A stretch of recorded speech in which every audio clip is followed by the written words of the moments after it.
Cara, eu comecei me envolver ativamente com punk hardcore e foi mais ou menos ali por 96, 97, ativamente, né? Porque a coisa já, a gente se aproxima dela um pouco antes, né? Eu me aproximo dela um pouco antes, que é assim, em 1991, a primeira vez que eu fui num show de punk, assim, vamos dizer.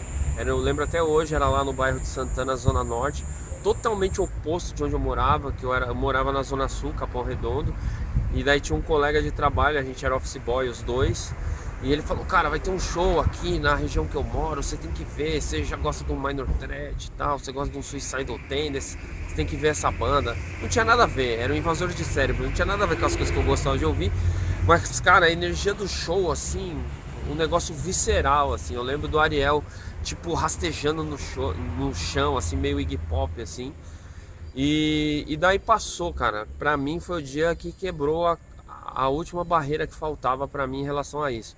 Primeiro, eu conhecia as bandas, eu conhecia as músicas, é, já tinha contato com fanzine, com discos de coisas que tipo, você conseguia pegar na galeria do rock em São Paulo. Só que aí aquele dia eu falei, puta, eu quero entrar nesse meio, cara. Eu lembro que era, acho que agosto de 91, mais ou menos. Ao mesmo tempo, o que que acontece? Final dos anos 80 começo dos anos 90, o punk ele tá começando a sair de uma queda que ele teve lá em São Paulo, por causa dessa coisa de gangue, violência, tinha pouco show. E daí eu peguei esse momento de começar a reestruturar e principalmente de começar um lance novo, assim, começar novas linguagens a chegar, entendeu? Tipo, então não era mais só aquele formato do cólera, do olho seco, do raspoão. Começou a chegar uma outra coisa.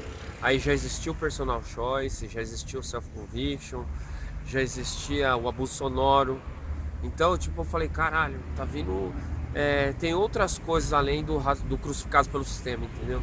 Pra ouvir e assim, era uma outra dinâmica, porque mesmo nesse show de 91, tinha sempre um clima meio de tipo, meu, os carecas vão chegar, vai ter treta, sabe? E daí quando eu tomei contato com pessoas com essa outra mentalidade que eu tava buscando, que era tipo de criar coisas, ao invés de... Porque tem uma ruptura muito grande assim do punk hardcore nos anos 80, nos anos 90. Nos anos 80 é tipo estar no rolê. Tipo, nos anos 90 é criar coisas. Tem uma diferença assim de postura assim.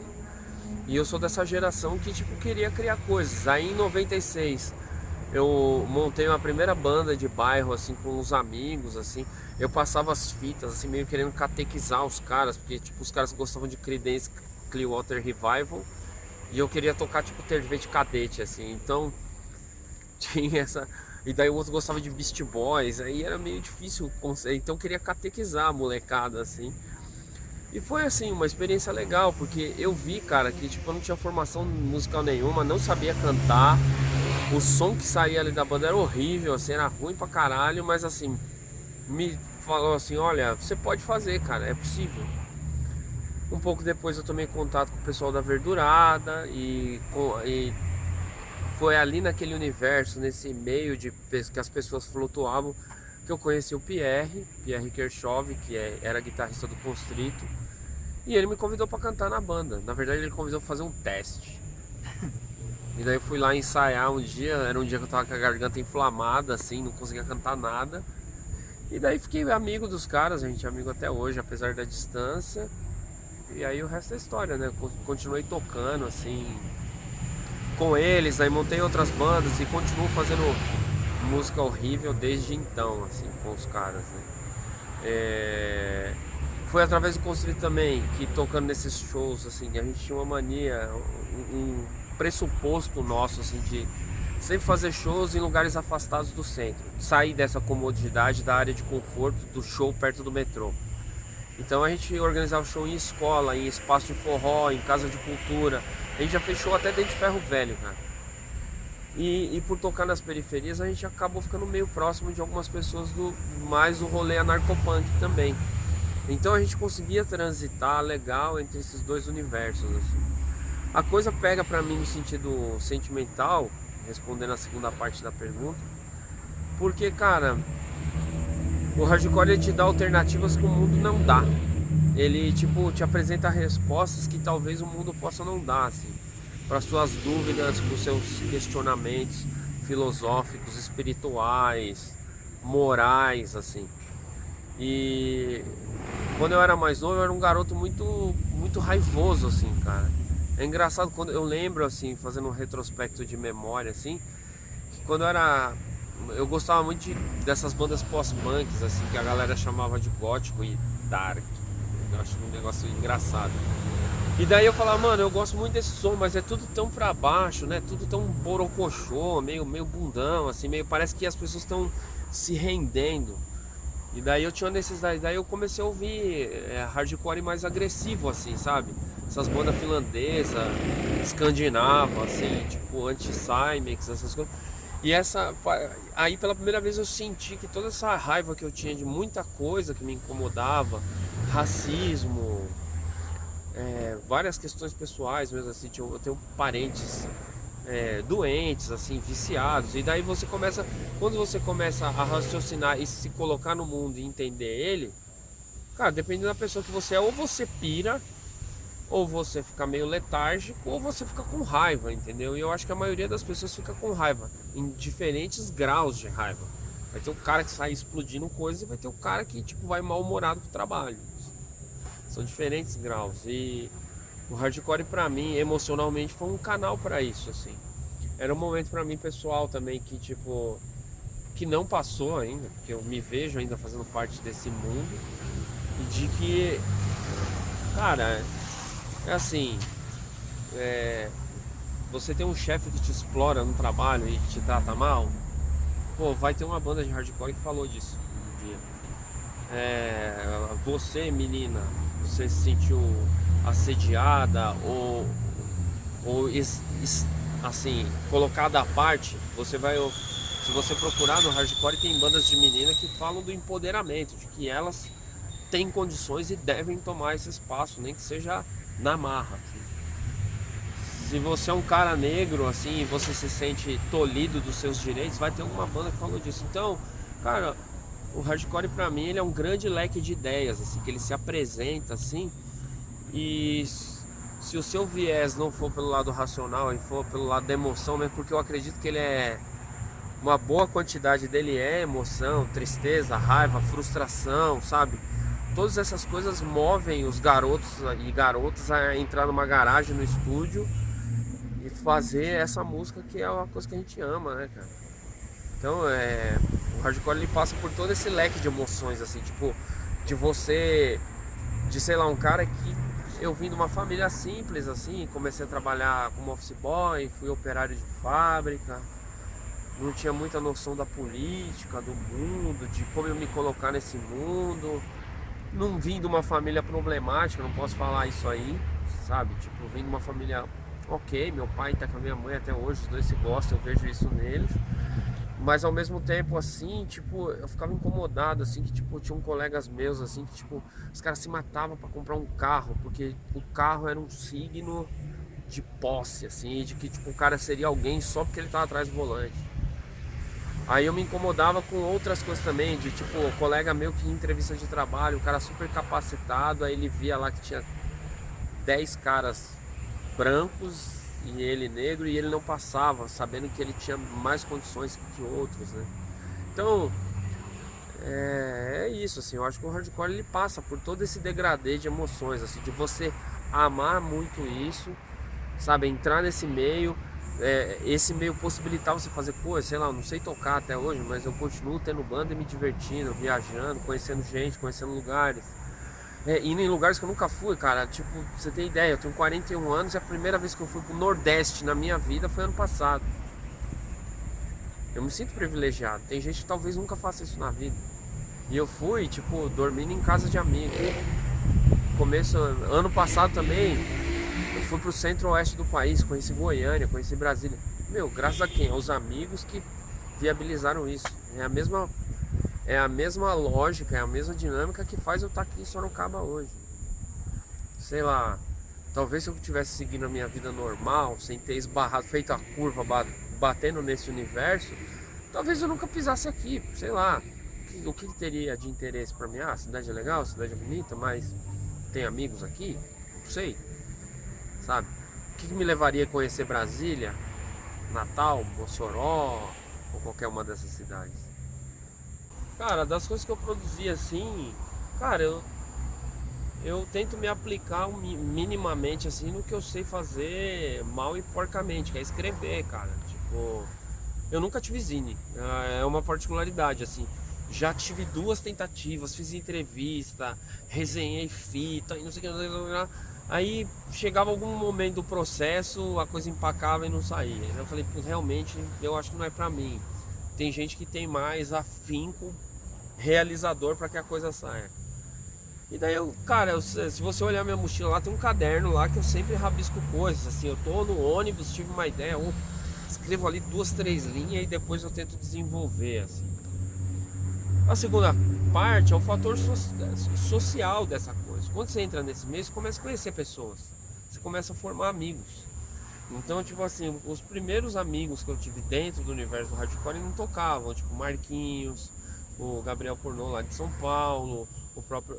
Esses caras não tocavam, mas aí, tipo, um dia o Gabriel falou assim: ó, tem uns amigos lá na galeria, lá eles estão montando uma banda, tem a Luciana, que é uma menina que toca baixo, tem o Júnior, que depois viria montar o Descarga junto com o Daniel e o Nino.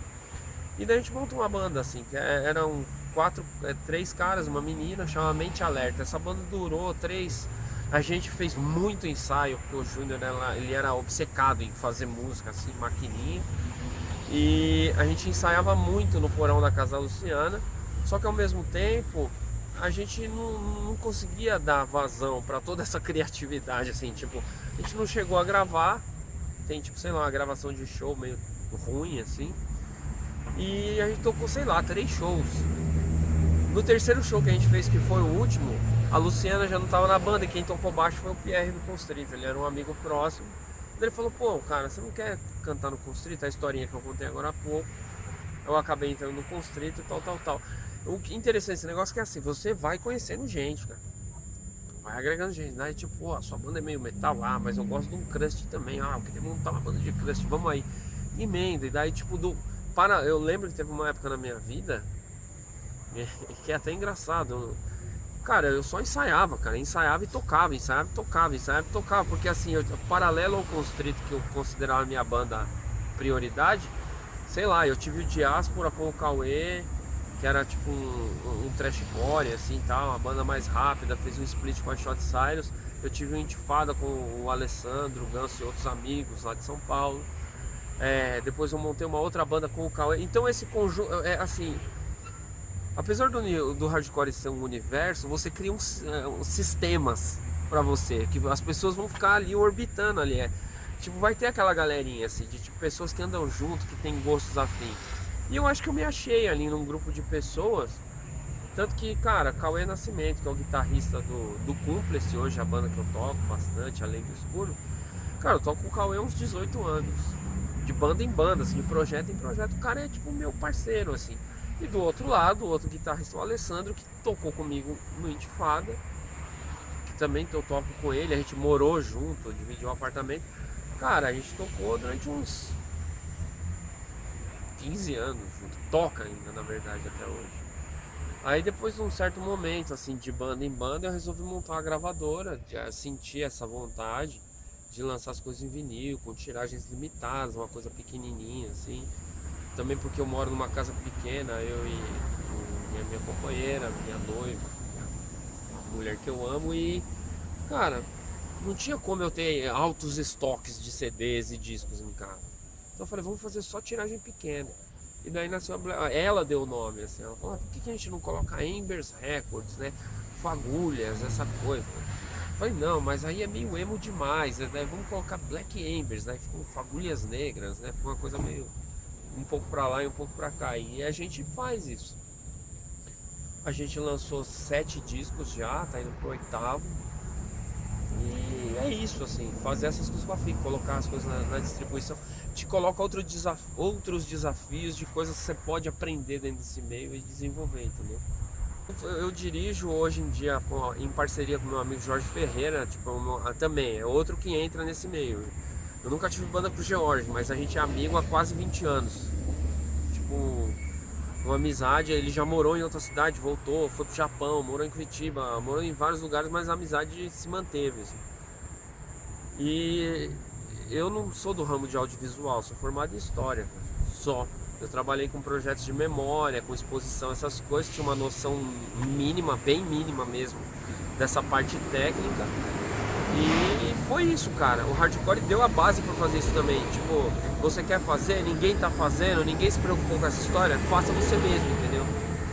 Aí eu convidei alguns amigos, esse time de suporte que tava atrás de mim foi se desmantelando, foram entrando outras pessoas, e hoje a equipe do Hardcore 90, que é o nosso filme que a gente está fazendo, que eu dirijo desde outubro de 2008, depois há 2 anos entrou o George para me dar uma ajuda, porque não dá para tocar uma coisa dessa sozinho, mais de 100 depoimentos, gente de todo o espectro aí da cena, assim, sabe, de banda de grindcore a bandas riot feministas, Street, anarcopunk, mosh, sei lá, todos esses tá contemplado ali dentro. Banda do Nordeste, gente de bandas do Nordeste, do Centro-Oeste, do Sul, do Sudeste.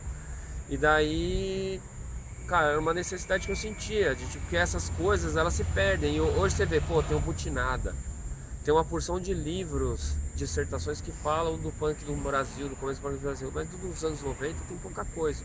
Hoje em dia talvez tenha até um pouco mais, mas quando eu comecei a fazer o documentário e eu estava no âmbito de uma pesquisa de mestrado, não tinha quase nada, cara. Tinha, sei lá, 5, 6 dissertações, eram assuntos muito específicos, e daí eu fazia, e a gente está fazendo. Se tudo der certo, a gente termina ele esse ano de 2015.